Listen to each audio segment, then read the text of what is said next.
Welcome to VacNews, the video channel for industrial vacuum applications. My name is Wolfgang Wieland. We are here in the production hall, or in one of the production halls actually, of Wieland Lufttechnik, the renowned producer, manufacturer of industrial vacuum installations.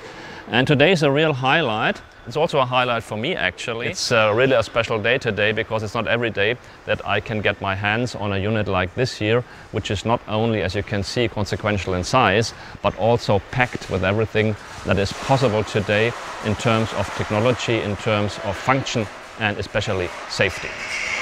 This is a 132 kilowatt unit. The power of the electric motor is 132 kilowatt. And with that we create a maximum airflow of 4,500 cubic meters per hour and a maximum vacuum of 800 millibar. But not only in power, this is a big unit, also in terms of collection capacity. And we have here a total collection capacity of 10 cubic meters distributed amongst the three containers, which you can see, one behind me, one under the filter hopper, and to your right, the intercept hopper with 5 cubic meters. I think I better come down now so that I can show you more in detail what this unit is all about. The unit will be installed in a coal transfer building, to be more precise in the tipper building. Railway wagons will be discharged there. The wagons will be turned around, the coal falls down through grates, down on a lower level to a different transport system. And of course this discharge process creates a lot of dust and also lumps which will be lying around there everywhere, and that's the task for this suction unit, to manually extract the dust and the lumps which are lying around there. The suction power is designed in a way that two operators will be able to work at the same time with high suction power with a DN 100 millimeter hoses, that is 4-inch hoses. This unit will be installed in an area where it gets very, very cold in winter, up to minus 39 degrees centigrade in winter. And in order to make sure that the suction material will not freeze inside the container, the whole container is enclosed with a heating system, and the shiny metal which you can see behind me is not stainless steel. It's actually a second coating, inside of which is a heating system which will make sure that when the temperature gets below zero, the suction material remains relatively warm inside, will not freeze actually, so that the discharge process will still work. But not only the container is protected in this way, there's also a heating inside of the vacuum group and inside other components, inside electrical components as well.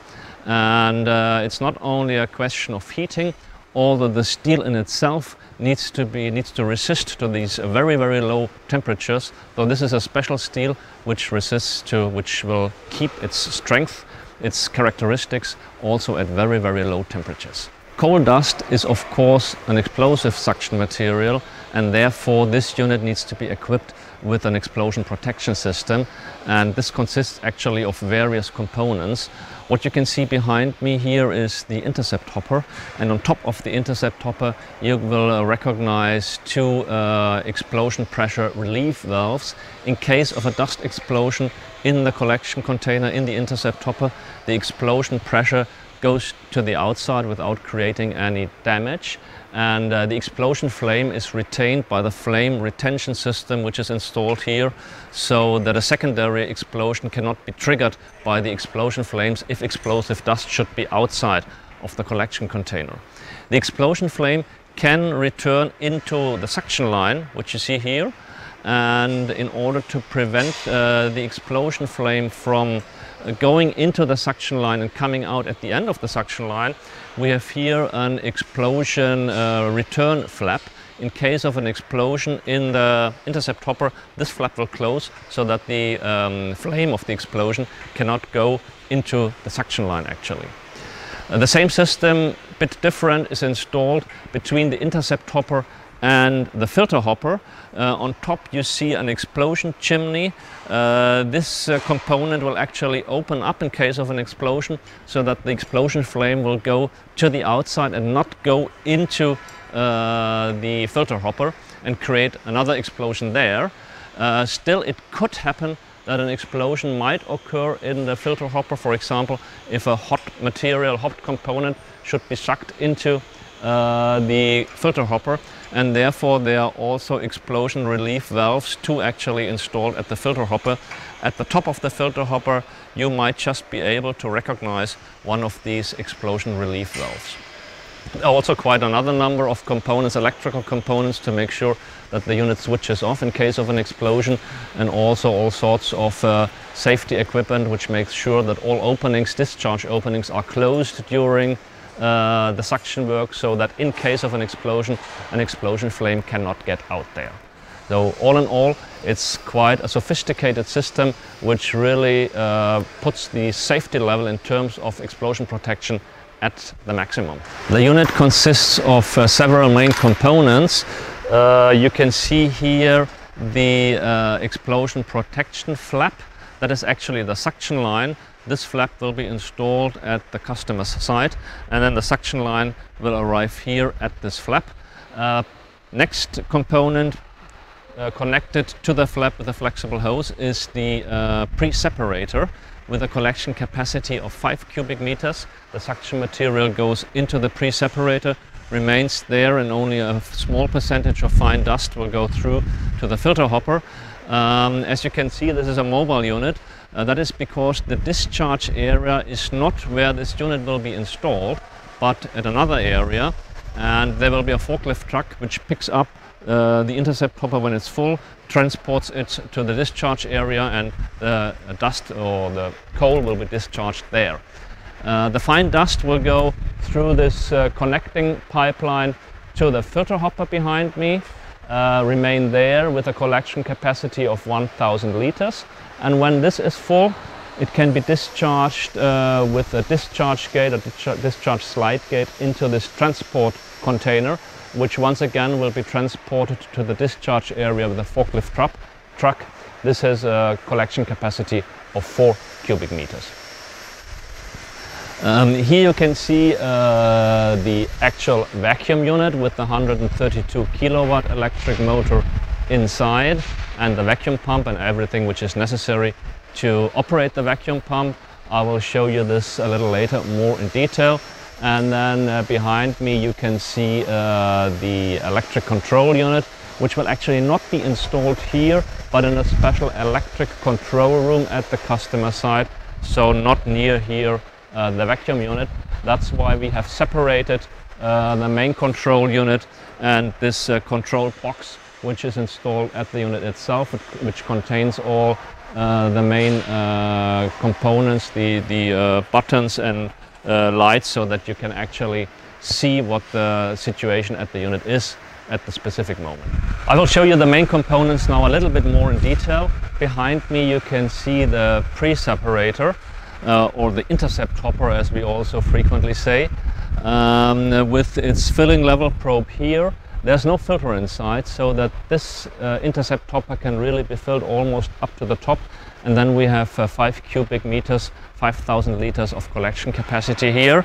To discharge this container, it will be transported by forklift truck to the discharge area, and then this large discharge door, which covers the full width of this container, can be opened manually with this lever. It will swing automatically open, and when the container is empty, it's relatively easy to close it again, and then the component, the intercept hopper, will go back to where the suction unit is.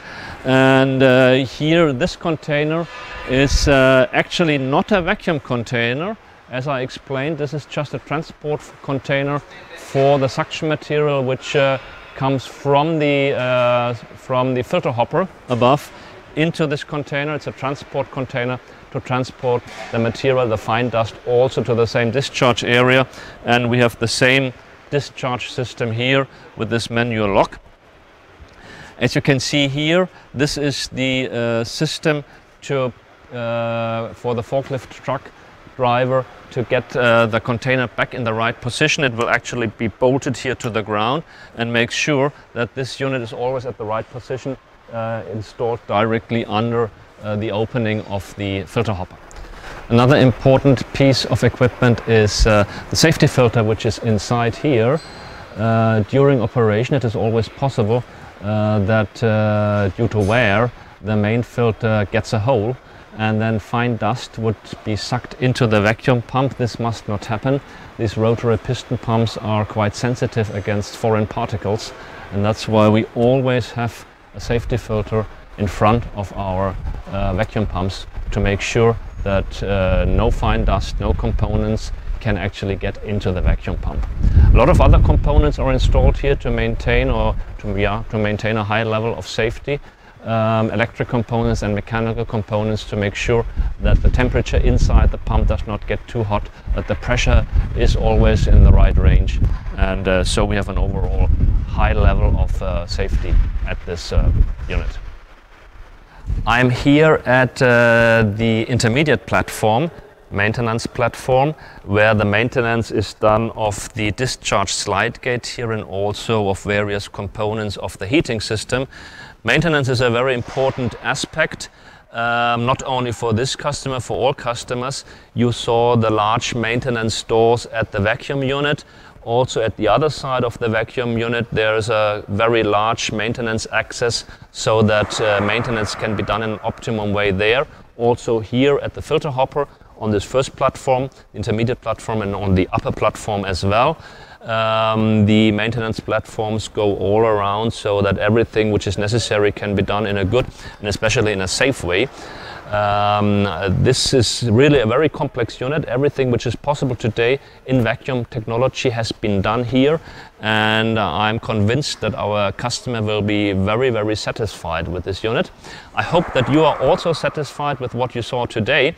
For me it was really fun today. It's always great if you can present a big and complex unit like this here, and let's see what comes next at VacNews. I hope to see you again there.